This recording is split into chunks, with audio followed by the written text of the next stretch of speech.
Greetings all, this is Anthony Elia, Director of Bridwell Library. Today I'm going to read you selections from the first chapter of James Joyce's Ulysses, celebrating the novel's 98th anniversary, the anniversary of Bloomsday. And here I'm doing this in front of Mulligan's Pub in Dublin, where Joyce wrote part of his great work. Bridwell Library has copies of the first edition that are signed and some other materials of James Joyce, several other materials, including original letters by the author. So if you're interested, please let us know if you'd like to come and see some of those materials later this year. I'm going to read, beginning with the first chapter here, just a little bit. So I hope you all enjoy, and thanks for coming. Stately plump Buck Mulligan came from the stairhead bearing a bowl of lather on which a mirror and a razor lay crossed. A yellow dressing gown, ungirdled, was sustained gently behind him on the mild morning air. He held the bowl aloft and intoned, "In troibo ad altare Dei." Halted, he peered down the dark winding stairs and called out coarsely, "Come up, Kinch, come up, you fearful Jesuit." Solemnly, he came forward and mounted the round gun rest. He faced about and blessed gravely thrice the tower, the surrounding land, and the awaking mountains.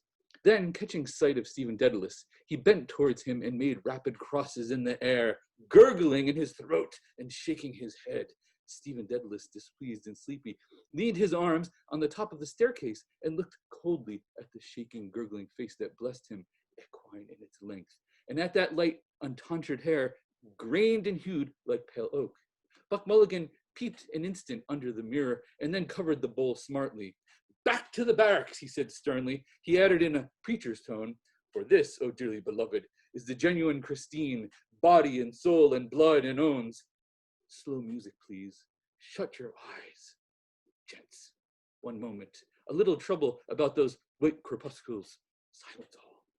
He peered sideways, up, and gave a long, slow whistle of a call, then paused a while in rapt attention. His even white teeth glistened here and there with gold points. "Chrysostomos." Two strong, shrill whistles answered through the calm. "Thanks, old chap," he cried briskly. "That will do nicely. Switch off the current, you will." He skipped off the gun rest and looked gravely at his watcher, gathering about his legs the loose folds of his gown. The plump, shadowed face and sullen oval jowl recalled the prelate, patron of arts in the Middle Ages. A pleasant smile broke quietly over his lips. "The mockery of it," he said gaily. "Your absurd name in ancient Greek." He pointed his finger in friendly jest and went over to the parapet, laughing to himself. Stephen Dedalus stepped up, followed him wearily halfway, and sat down on the edge of the gun rest, watching him still as he propped up his mirror on the parapet, dipped the brush in the bowl, and lathered his cheeks and neck. Buck Mulligan's gay voice went on. "My name is absurd too, Malachi Mulligan, two dactyls. But it has a Hellenic ring, hasn't it? Tripping and sunny like the Buck himself. We must go to Athens. Will you come if I can get the aunt to fork out 20 quid? He laid the brush aside and, laughing with delight, cried, "Will he come, the jejune Jesuit?" Ceasing, he began to shave with care. "Tell me, Mulligan," Stephen said quietly. It wasn't that quiet. "Yes, my love. How long is Haynes going to stay in this tower?" Buck Mulligan showed a shaven cheek over his right shoulder. "God, isn't he dreadful?" he said frankly. "A ponderous Saxon. He thinks you're not a gentleman. God, these bloody English, bursting with money and indigestion. Because he comes from Oxford, you know, Dedalus. You have the real Oxford manner. He can't make you out. Oh, my name for you is the best. Hinch the knife blade." He shaved warily over his chin. "He was raving all night about a Black Panther," Stephen said. "Where is his gun case?" "A woeful lunatic," Mulligan said. "Were you in a funk?" "I was," Stephen said, with energy and growing fear. "Out here in the dark with a man I don't know, raving and moaning to himself about shooting a Black Panther? You saved men from drowning. I'm not a hero, however. If he stays on here, I am off." Buck Mulligan frowned at the lather on his razor blade. He hopped down from his perch and began to search his trouser pockets hastily. Scudder, he cried thickly. He came over to the gun rest and, thrusting a hand into Stephen's upper pocket, said, "Lend us a loan of your nose rag to wipe my razor." Stephen suffered him to pull out and hold up on show by its corner a dirty, crumpled handkerchief. Buck Mulligan wiped the razor blade neatly. Then, gazing over the handkerchief, he said, "The bard's nose rag, a new art color for our Irish poets, snot green. You can almost taste it, can't you?" He mounted to the parapet again and gazed out over Dublin Bay, his fair oak-pale hair stirring slightly. "God," he said quietly, it wasn't that quiet, "isn't the sea what Algy called it? A great sweet mother? The snot-green sea? The scrotum-tightening sea? Epi oinopo ponton." Ah, Daedalus, the Greeks. I must teach you. You must read them in the original. Thalata, Thalata. She is our great sweet mother. Come and look. Stephen stood up and went over to the parapet. Leaning on it, he looked down on the water and on the mailboat clearing the harbor mouth of Kingstown. "Our mighty mother," Buck Mulligan said. He turned abruptly, his gray searching eyes from the sea to Stephen's face. "The aunt thinks you killed your mother," he said. "That's why she won't let me have anything to do with you." "Someone killed her," Stephen said gloomily. "You could have knelt down, damn it, Kinch, when your dying mother asked you," Buck Mulligan said. "I'm Hyperborean as much as you, but to think of your mother begging you with her last breath to kneel down and pray for her, and you refused? There is something sinister in you." He broke off and lathered again, lightly, his farther cheek. A tolerant smile curled his lips. "But a lovely mummer," he murmured to himself. Kinch, the loveliest mummer of them all. He shaved evenly and with care and silence seriously. Stephen, an elbow rested on the jagged granite, leaned his palm against his brow, and gazed at the fraying edge of his skinny black coat sleeve.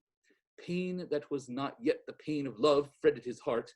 Silently in a dream, she had come to him after her death, her wasted body within its loose brown grave clothes, giving off an odor of wax and rosewood, her breath that had bent upon him, mute, reproachful, and a faint odor of wetted ashes. Across the threadbare cuffage he saw the sea hailed as great sweet mother by the well-fed voice beside him. The ring of bay and skyline held the dull green mass of liquid. A bowl of white china had stood beside her deathbed, holding the green sluggish bile, which she had torn up from her rotting liver by fits of loud groaning vomiting. Buck Mulligan wiped again his razor blade. "Ah, poor dog's body," he said in a kind voice. "I must give you a shirt and a few nose rags. How are the second-hand breeks?" "They fit well enough," Stephen answered. Buck Mulligan attacked the hollow beneath his underlip.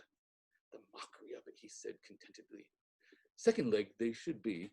God knows what poxy bowsy left them off. I have a lovely pair with a hair-striped gray. You'll look spiffing in them. I'm not joking, Kinch. You look damn well when you're dressed." "Thanks," Stephen said. "I can't wear them if they are gray."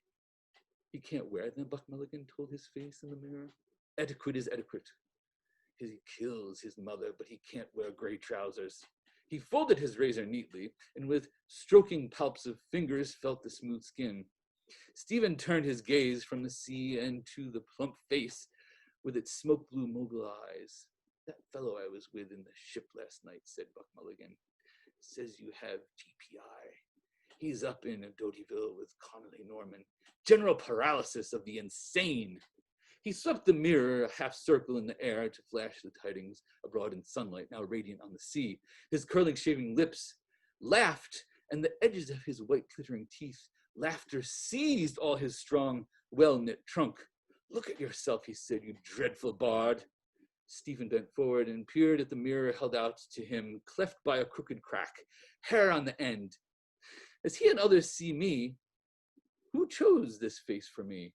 This dog's body to rid of vermin? It asked me to. "I pinched it out of the skivvy's room," Buck Mulligan said. "It does her all right. The aunt always keeps plain-looking servants for Malachi. Lead him not into temptation, and her name is Ursula." Laughing again, he brought the mirror away from Stephen's peering eyes. The rage of Caliban at not seeing his face in the mirror, he said, if Wilde were only alive to see you.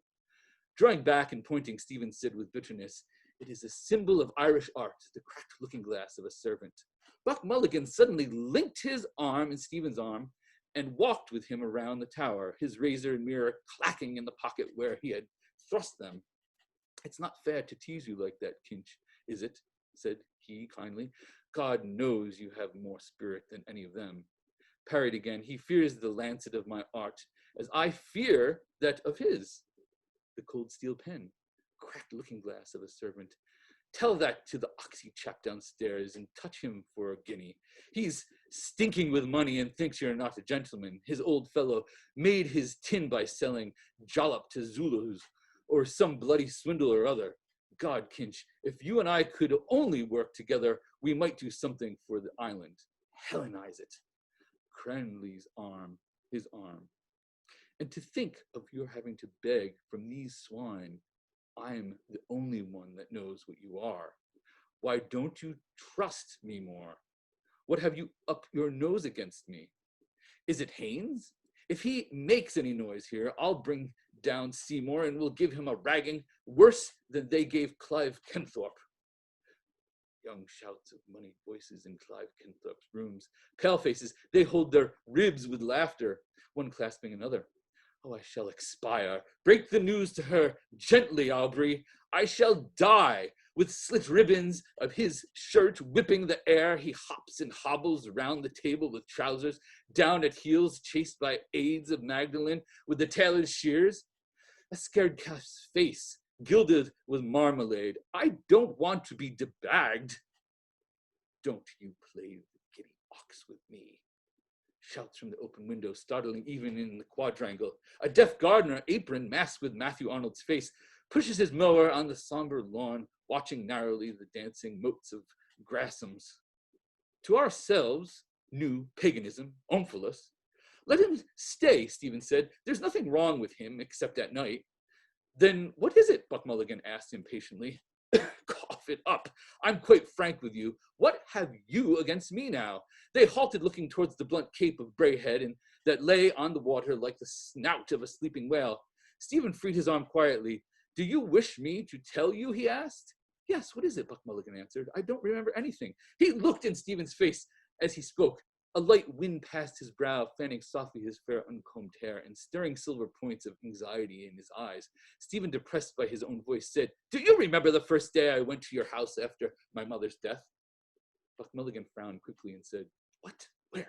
I can't remember anything. I remember only ideas and sensations. Why? What happened in the name of God? You were making tea, Stephen said. Went across the landing to get more hot water. Your mother and some visitor came out of the drawing room. She asked you, who's in your room? Yes, Buck Mulligan said. And what did I say? I forgot. You said, Stephen answered, oh, it's only Daedalus whose mother is beastly dead. A flush, which made him seem younger and more engaging, rose to Buck Mulligan's cheek. Did I say that? He asked. Well, what harm is that? He shook his constraint from him nervously. And what is death, he asked, your mother's or yours or my own?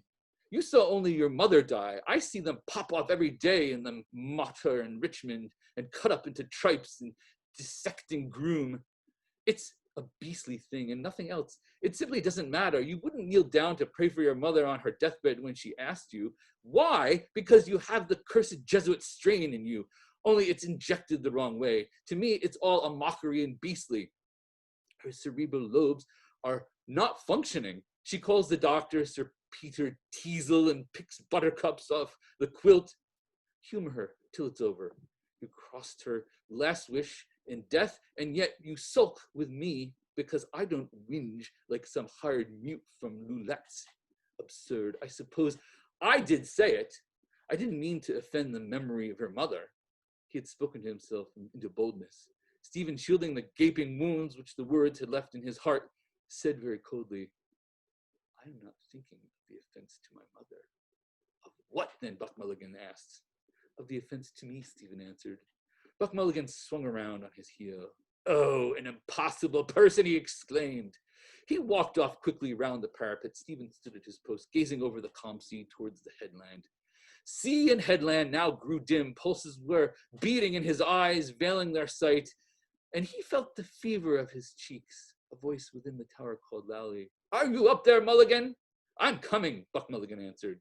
He turned towards Stephen and said, "Look at the sea. What does it care about offenses? Chuck Loyola, Kinch, and come on down.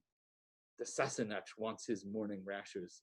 His head halted again for a moment at the top of the staircase, level with the roof. "Don't move over it all day," he said. "I'm inconsequent. Give up the moody brooding." His head vanished, but the drone of his descending voice boomed out of the stairhead. "And no more turn aside and brood upon lovers' bitter mystery, for Fergus rules the brazen cars." Wood shadows floated silently by through the morning peace from the stairhead seaward where he gazed. Inshore and farther out, the mirror of water whitened, spurned by light-shod hurrying feet. White breast of the dim sea, the twinning stresses 2 by 2, a hand plucking the harp strings, merging their twining chords. Wave-white, wetted words shimmering on the dim tide. A cloud began to cover the sun slowly, wholly shadowing the bay in deeper green. It lay beneath him, a bowl of bitter waters. Fergus's song, "I sang it alone in the house, holding down the long dark chords. Her door was open, she wanted to hear my music. Silent with awe and pity, I went to her bedside. She was crying in her wretched bed." For those words, Stephen, love's bitter mystery, where now? Her secrets, old feather fans, tasseled dance cards, powdered with musk, a guard of amber beads in her locked drawer, a birdcage hung in the sunny window of her house. When she was a girl, she heard old Royce sing in the pantomime of Turco the Terrible and laughed with others when he sang. "I am the boy that can enjoy invisibility, phantasmal mirth folded away, musk perfumed, and no more turn aside and brood." Folded away in the memory of nature with her toys, memories beset his brooding brain, her glass of water from the kitchen tap. When she had approached the sacrament, a cored apple filled with brown sugar, roasting for her at the hob on a dark autumn evening. Her shapely fingernails reddened by the blood of squashed lice from the children's shirts.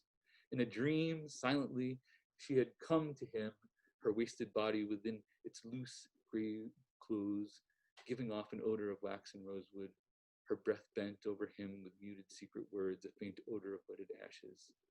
Her glazing eyes staring out at death, to shake and bend my soul. On me alone the ghost candle to light her agony, ghostly light on the tortured face, her hoarse loud breath, rattling in horror while all prayed on their knees, her eyes on me to strike me down. Liliata rutilantium te confessorum, turma circumtet jubilantium te virginiam chorus excipiat. Ghoul, chewer of corpses, no mother, let me live. Kinch ahoy. Buck Mulligan's voice sang from within the tower. It came nearer up the staircase, calling again. Stephen, still trembling at his soul's cry, heard warm running sunlight, and in the air behind him friendly words. "Daedalus, come down like a good mosey. Breakfast is ready. Haynes is apologizing for waking us last night. It's all right." "I'm coming," Stephen said, turning. "Do, for Jesus' sake," Buck Mulligan said. "For my sake and for all of our sakes." His head disappeared and reappeared. "I told him your symbol of Irish art. He says it's very clever. Touch him for a quid, will you? A guinea, I mean." "I get paid this morning," Stephen said. "The school kip?" Buck Mulligan said. "How much? 4 quid? Lend us one." "If you want it," Stephen said. 4 shining sovereigns," Buck Mulligan cried with delight. "We'll have a glorious drunk to astonish the druids. 4 omnipotent sovereigns." He flung up his hands and tramped down the stone stairs, singing out of tune with a Cockney accent, "Oh, won't we have a merry time, drinking whiskey, beer, and wine? Oh, and Coronation Day. Oh, won't we have a merry time on Coronation Day?" And that, friends, is Joyce in the time of COVID. Thank you and goodbye and happy Bloomsday.